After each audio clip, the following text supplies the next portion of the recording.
We drove the new Audi Q8 e-tron late last year, and were won over by the renamed model's bigger battery, longer range and improved kit count. Extensive changes once again made it competitive against an increasingly long list of rivals. But as before, the 50 e-tron and 55 e-tron will be joined by a range-topping S variant, now badged SQ8 e-tron. It's not available to order just yet, but we've been given an early taste of the flagship four-sprung model in sleek sportback guise. The core ingredients are unchanged. It's fitted with 3 electric motors that produce a combined 496 bhp and 973 Nm of torque, giving the SQ8 a 0 to 62 mph time of 4.5 seconds, while top speed stays capped at 130 mph.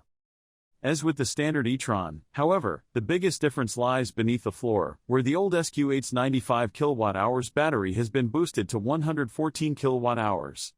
The result is a healthy range increase. The new car can cover 290 miles on a charge, up from 223 miles.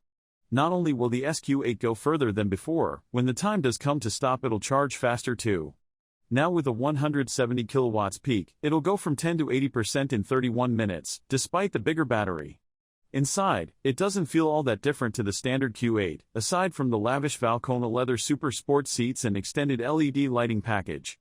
There's a Bang & Olufsen stereo, a head-up display and Audi's Virtual Cockpit Plus, too. Quality is flawless, as you'd expect for the price, and most of the technology feels well integrated.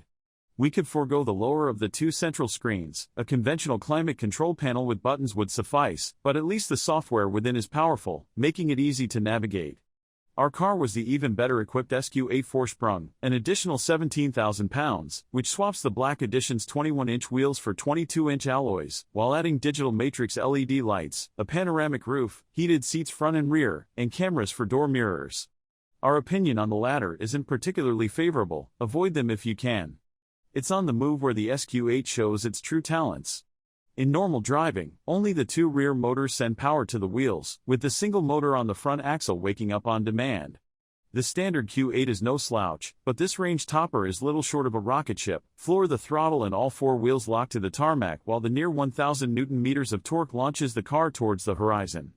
There are few SUVs, bar a Tesla Model X Plaid, that can compete. At more than 2.6 tons, you might assume the SQ8 would struggle with faster direction changes, and at times it can feel like a bit of a blunt instrument. Yet that prodigious power and plentiful grip mean the driving experience isn't devoid of enjoyment. The regenerative brakes scrub just enough speed in most situations, allowing the car to regain composure before being hustled through the next tight bend. As with the conventional Q8 though, the SQ8 is its best when cruising. The e-tron has always been a quiet luxury SUV, and the new car is no different. Audi claims the smoother Sportback is even more efficient, too. There's little compromise to be made when it comes to practicality, either. Audi is one of the few manufacturers that offers a lower coupe-style roofline while retaining reasonable cabin space.